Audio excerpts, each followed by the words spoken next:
Which Magic Kingdom rides will blow you away and which ones will leave you going, hold up, I waited an hour for this? Check out our official and completely honest rankings of all the Magic Kingdom rides here on DFB Guide.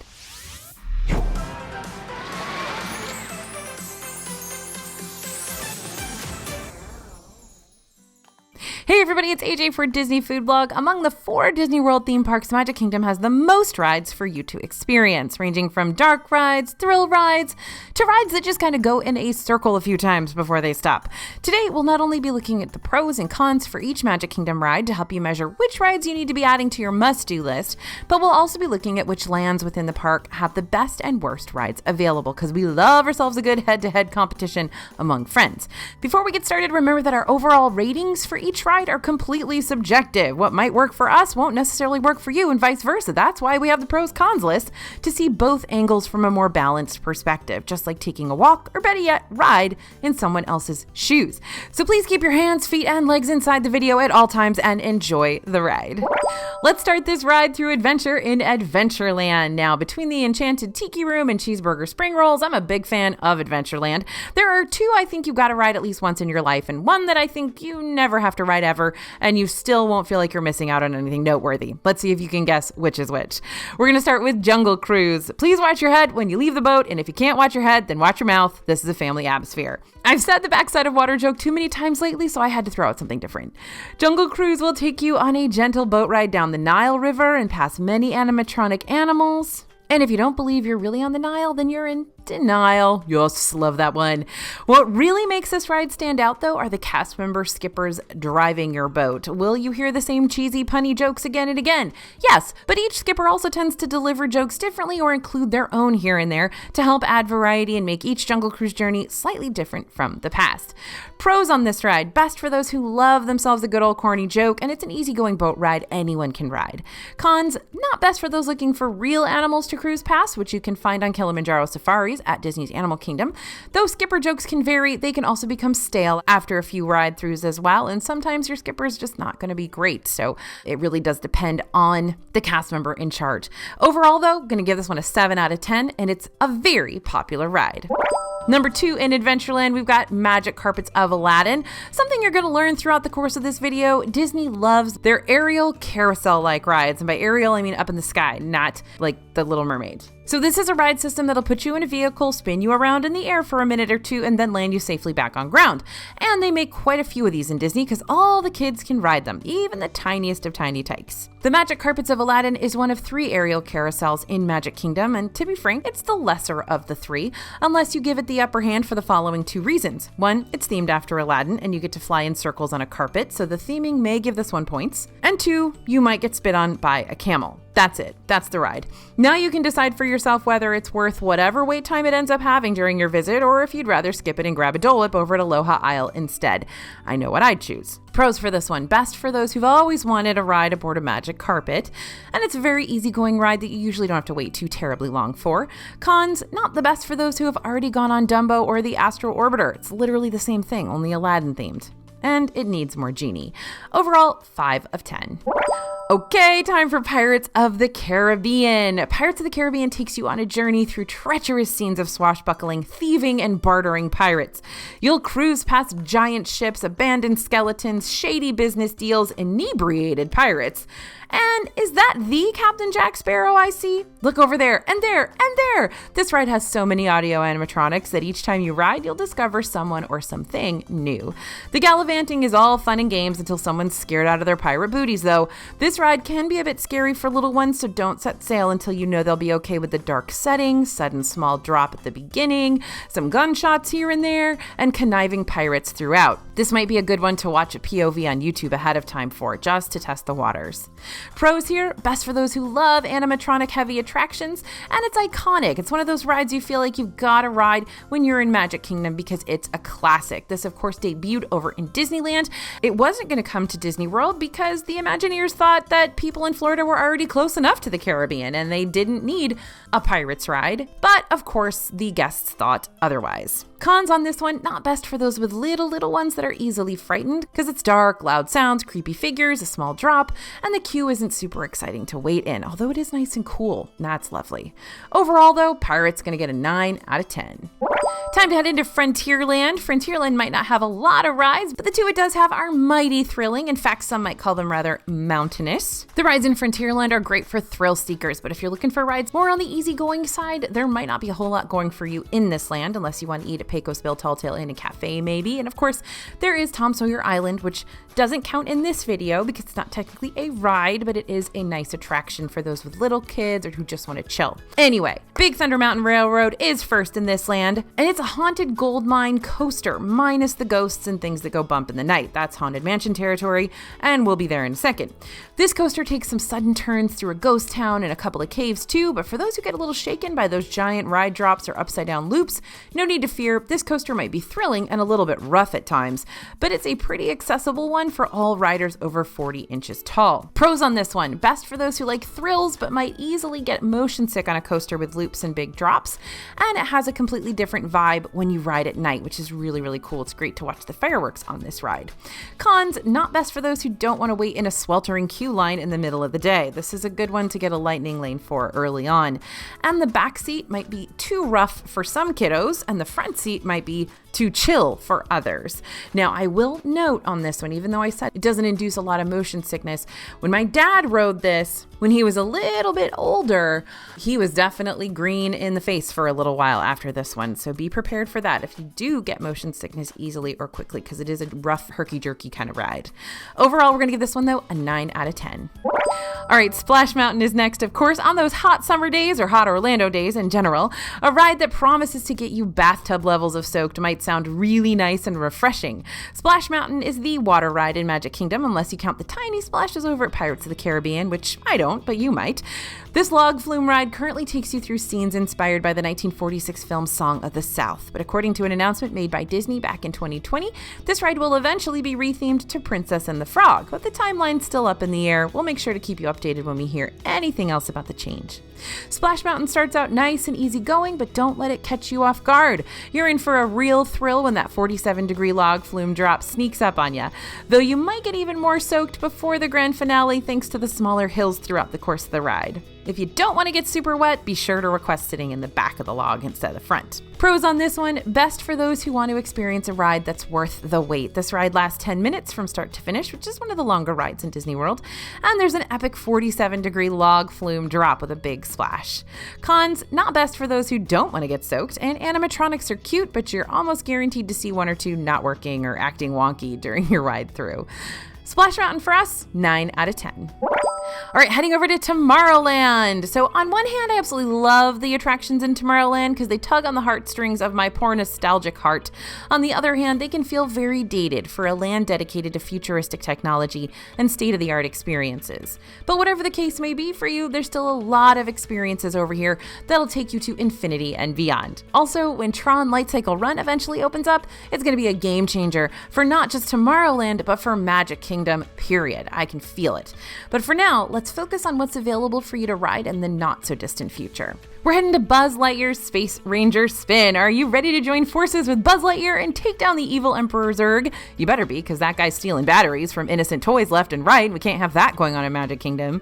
Buzz Lightyear's Space Ranger Spin gives riders an infrared laser cannon for shooting targets and earning points, all while riding along in a 360-degree spinning cruiser. By the end of the ride, you can see how well you did based on your end score, but the main goal is to become Galactic Hero, which should be your main goal every day, but whatevs. If you or someone in your group is a big video game fan, this ride will make you feel like you're inside one. But if you happen to get on a ride vehicle with a broken blaster, which can happen sometimes since the technology is a bit dated, the whole experience could wind up being pretty disappointing, especially if you waited a long time for this one. So pros on Buzz Lightyear, best for those who enjoy competitive and immersive rides, and it's a different ride every time because you never know how you're going to do. And it's a fun queue with an animatronic Buzz Lightyear, which is really cool. Cons, not best for those who get motion sick easily, although you can control how much you spin on this ride. So if you ride with someone who's going to be kind and not spin you too much, then you're going to be okay. And it tends to be the lesser of the shooting rides for someone compared to Toy Story Mania over in Disney's Hollywood Studios. Overall, we're going to give Buzz a 7 out of 10. Now we're going into Space Mountain, which Bria and I have slightly differing views on. It's her favorite, and it's used to be my favorite, and now I'm starting to really enjoy a couple of the other rides better. So let's see what we need to say about this one. Space Mountain is a steel indoor coaster through space, so expect to be riding your rocket through the dark, like 97.7% of the ride. Don't look up the actual percentage, please. We're just throwing out numbers in the dark.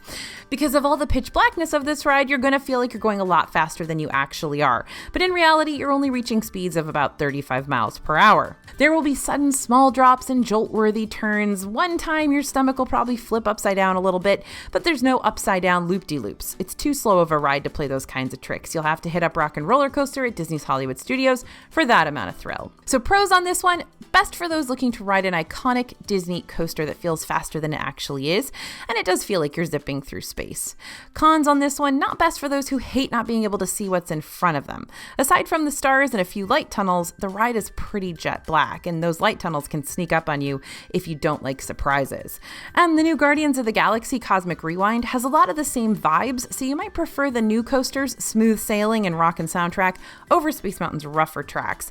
Also, if you've ridden Space Mountain in Disneyland, it's such a superior experience to Space Mountain in Disney World that you might kind of think the vibe here is a little rickety and passé, and you wouldn't be wrong. Overall, Space Mountain, 8 out of 10. Bria wants it to be a 9 out of 10. I'm going to give it an 8 out of 10. Okay, time for Tomorrowland Speedway. Have you ever ridden around a go-kart track and thought to yourself, wow, I wish I had less control over my car? That's basically what Tomorrowland Speedway accomplishes. Oh, and you also get to suck up gasoline fumes through the whole thing. That's the best part.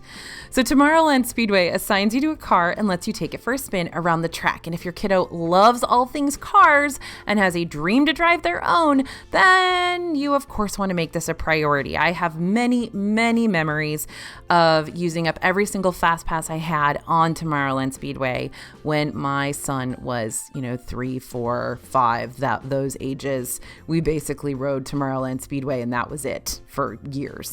Now, if your group is made up of older kids and adults and no one really cares to deal with that strong gasoline smell while waiting in a pretty drab queue line, I'd say this one's pretty skippable in my books.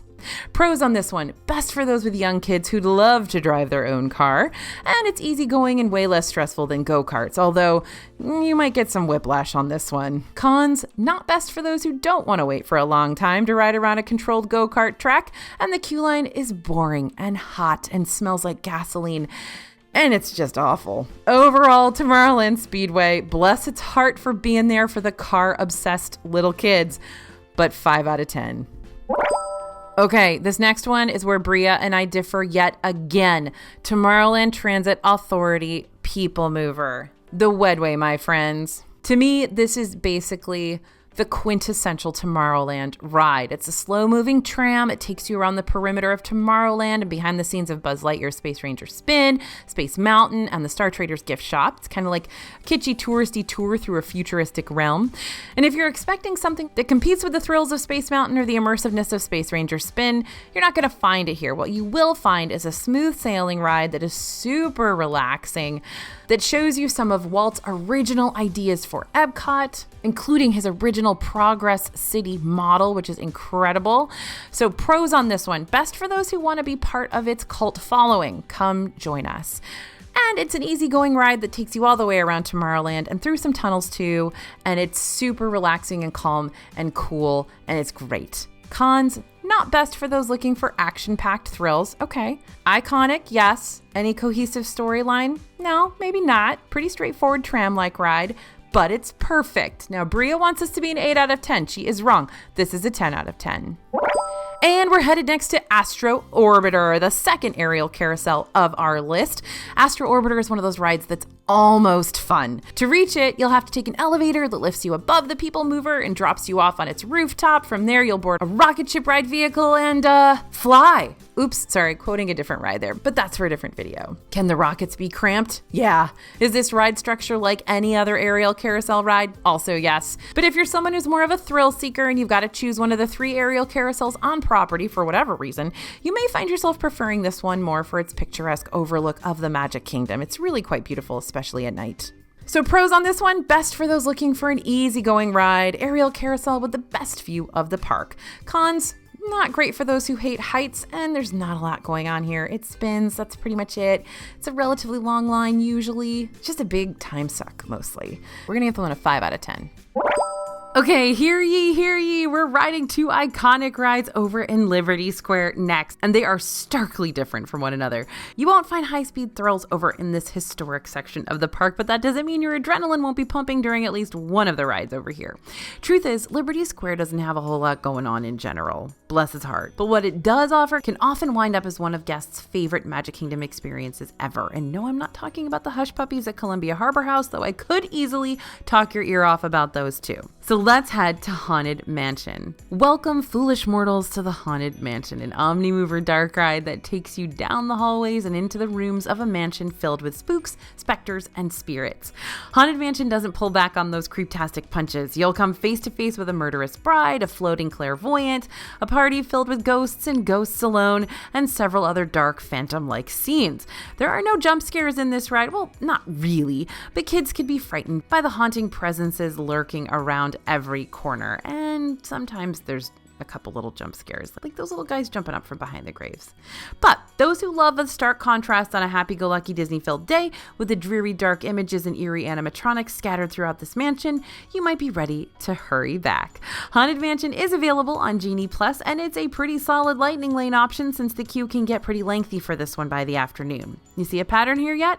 Rides are usually at their busiest in that afternoon. However, you can also enter the main queue of this ride at the start or end of the day, and more than likely still get on with a wait that won't send you to the grave. Pros on this one, best for those who love dark rides, along with some spooky, scary action.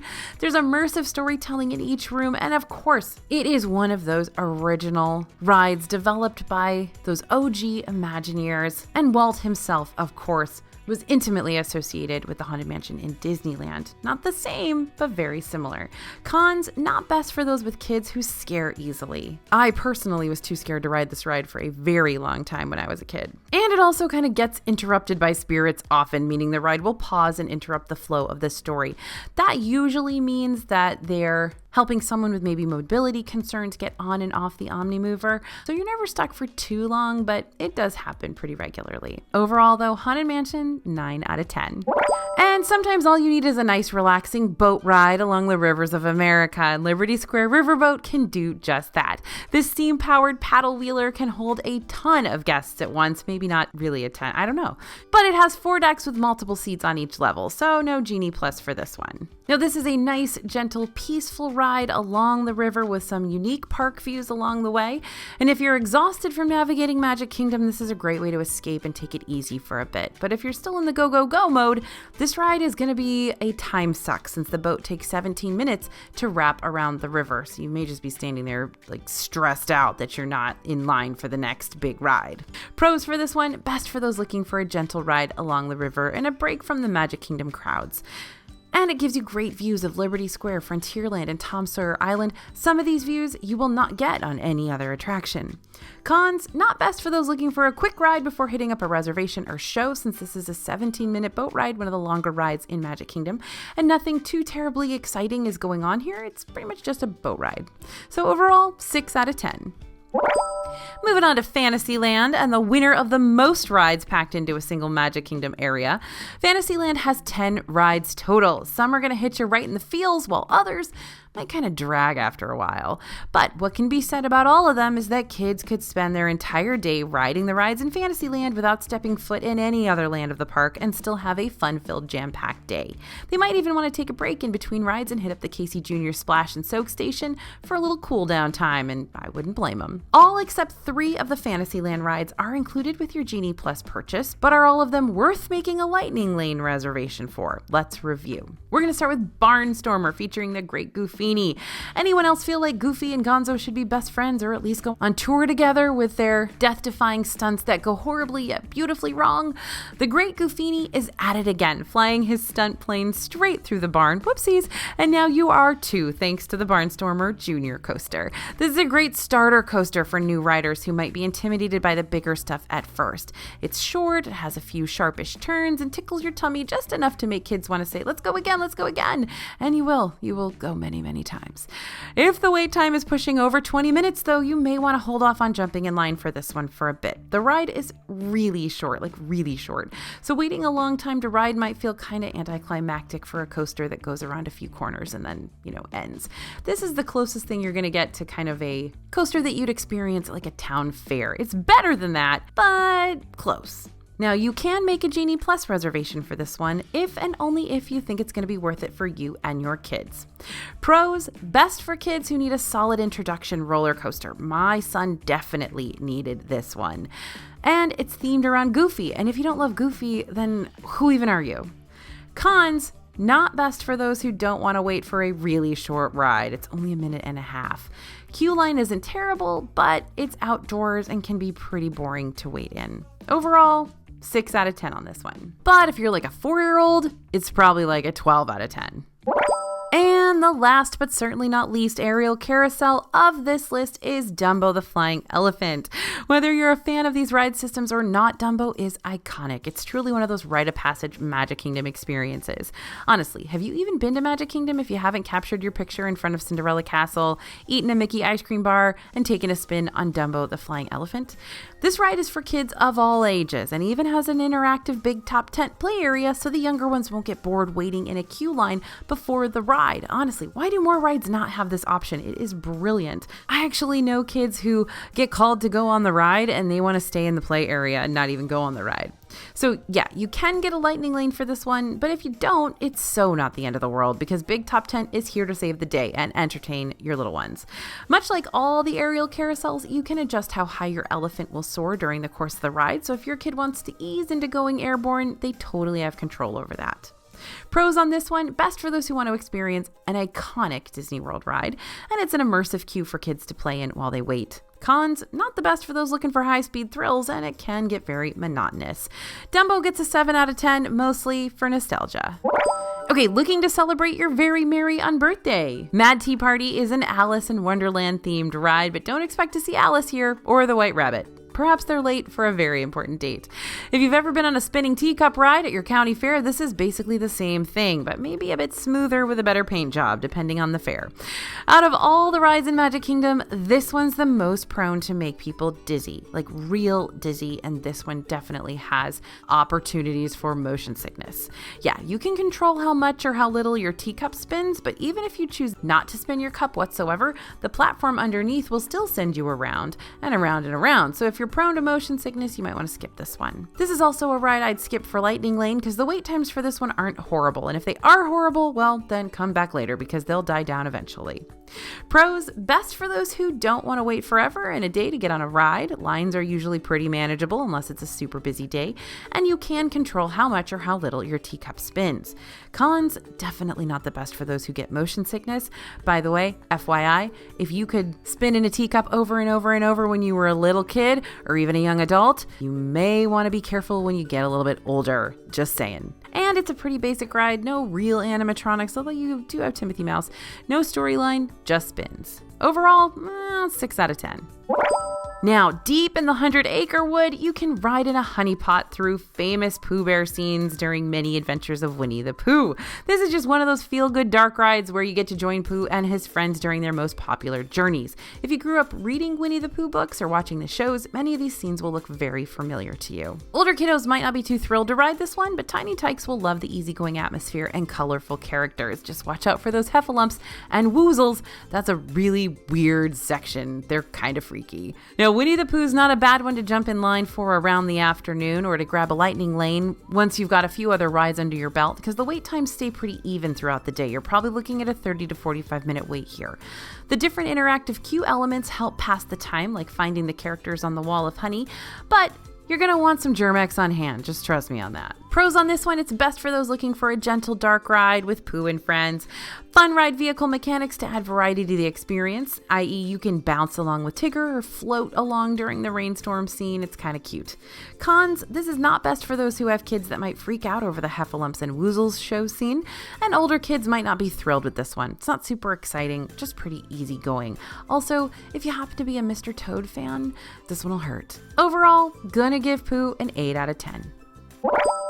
Okay, from London to Neverland, Peter Pan's Flight is a timeless dark ride with a rather unique Omnimover system. Instead of your ride vehicle being pulled along via track on the floor, you're going to soar through the air thanks to the track up above. Despite this being one of the oldest rides in the park, it still racks up those sky-high wait times. And as happy as I am to see this classic dark ride receive all the love, it's also usually not worth the wait. I hate to say it, but it's true. Despite the really cute parts of the queue where you can watch Tinkerbell flutter around the darling children's nursery, those wait times can be atrocious and cramped, especially since this ride sees frequent breakdowns, meaning your wait might be even longer than you were expecting. Again, love this ride. Love the characters and the overlook of London as you fly off into Neverland. Do not love Captain Hook's voice at the end of the ride since it sounds nothing like him, but that's beside the point. But if you can try to get in line for this one at the very beginning of the day or end of the night, I'd highly recommend that because those mid-afternoon waits are not for the faint of heart. And if you purchase Genie Plus, this is a great one to grab a lightning lane for earlier in the day rather than later on. Pros on Peter Pan: best for those who want to soar through Neverland in a high-flying pirate ship, cute immersive queue where you can spot Tinkerbell messing with the furniture.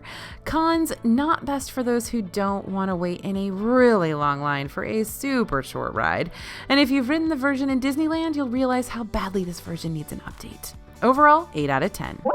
Alright, true Disney fans know the significance of the carousels in the Disney parks. Back when Walt Disney's daughters were young, he'd take them to Griffith Park in Los Angeles and watch them ride the merry-go-round. That's when he started coming up with the idea of the happiest place that families could all ride rides together, and the rest is history. So even if you wind up skipping the Prince Charming Regal Carousel because it's just a giant merry-go-round, only a bit fancier with better music and scenery, you still gotta admit its existence in the parks means something, and therefore Prince Charming Regal Carousel is a keeper.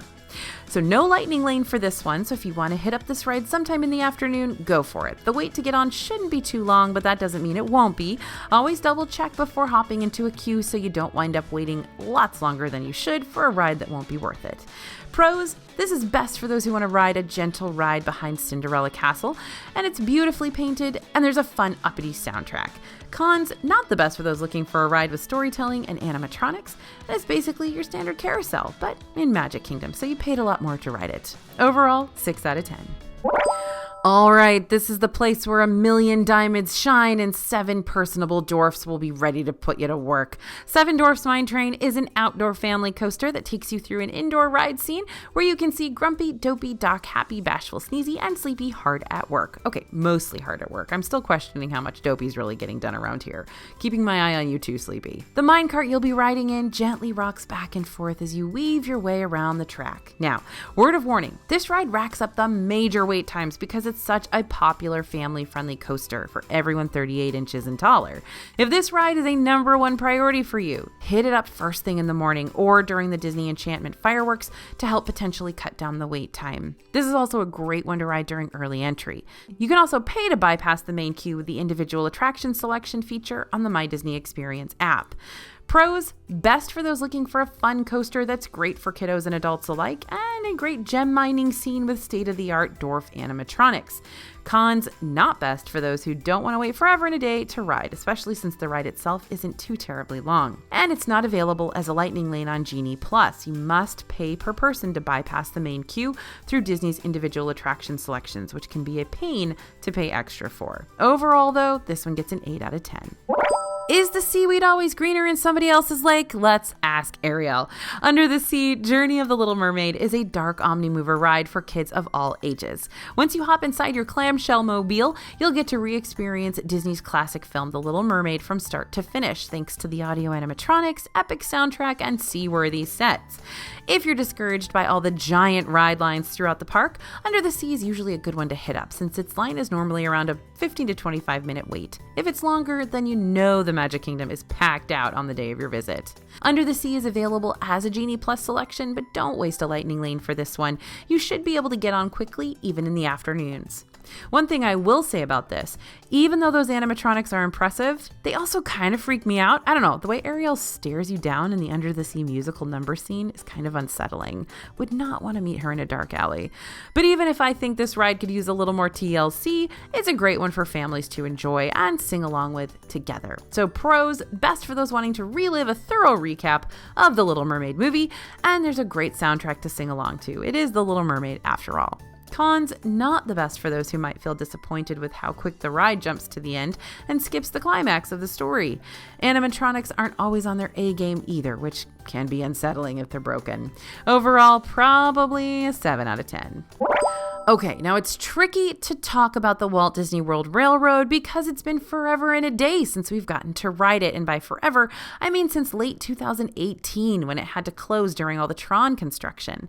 But when we could ride it, way back when, obviously I was only 10 years old, the train was a nice little wraparound Magic Kingdom with a station not just in Fantasyland, but in Main Street USA and Frontierland as well. The Disney World Railroad's been a great way to get from one side of the park to another, giving your feet a little break from all that walking. Plus, it's another one of those Walt Disney staples. After all, Walt loved his trains. He even built his first ever railroad in his own backyard, and that's dedication to the craft. If you've got a passion for trains too, don't worry. The Walt Disney World Railroad won't stay down for good. We'll keep you updated on when Disney decides to get it back up and running again. Hopefully it's soon, because Tron is making so much progress. Pros, best if you're trying to get over to another section of the park without having to walk all the way there. This is also a helpful tip if there's a parade, because if you've ever been stuck behind a parade or on one side of a parade and you want to get to the other side of the parade and you gotta wait for the whole parade, then you know the pain of that. And it's a Walt Disney classic. That guy loved his trains, so you best be respecting the Walt. Cons, not best if you've ridden the train in Disneyland and are expecting tunnels and fun ride scenes and general awesomeness. This is a pretty straightforward train ride. And of course, it's not open. Overall though, the train, when it is open, 8 out of 10. Now, like a very wise boat ride once said, there's so much that we share and it's time we're aware. It's a small world after all. That's right. It's a Small World is another one of those iconic Disney rides that Walt himself had a major hand in creating. During the course of this happiest little cruise that ever sailed, you'll float past hand-painted dolls and landscapes representing scenes from around the globe and showing how connected our planet really is. The ride is cute and whimsical and usually has a short wait time, so don't stress yourself out over securing a lightning lane for this little boat unless you have an It's a Small World super fan in your midst. Plus, it's another one of those Fantasyland rides that all kids can ride, but you will have that song stuck in your head for the rest of the day, and maybe even the rest of your life. You've been warned. Pros, best for those who want to ride all those classic Disney World rides, and even babies can ride this. Plus, it's cutesy and colorful. Cons, not best for those who don't want to have that song stuck in their head all day long, and there's no real Disney characters in this one like Disneyland has. Overall, probably going to give this a 6.5 or a 7 out of 10. All right, hold on a second, friends. Let's do a quick overview here. Magic Kingdom wins when it comes to being the park with the most rides. If you decide to purchase Disney Genie Plus, you're definitely going to find yourself getting the most bang for your buck here than at any of the other 3 parks. This park also has the most kid-friendly rides. A handful of these experiences don't have a height limit, meaning the whole family can join in on the fun. This is especially the case over in Fantasyland, which is the section that has the most rides in the park. However, if you're more of an intense thrill seeker, the rides at Magic Kingdom might not scratch that adrenaline rush itch you're searching for. Your best bet is to hit up the Magic Kingdom mountains like Splash Mountain, Space Mountain, and Big Thunder Mountain Railroad. So we've done it. We've ranked all the Magic Kingdom rides. Be sure to let us know in the comments what your favorites are. We can't wait to find out. Thanks for listening, everyone, and thanks for watching. As always, this is AJ for Disney Food Vlog, and we'll see you real soon.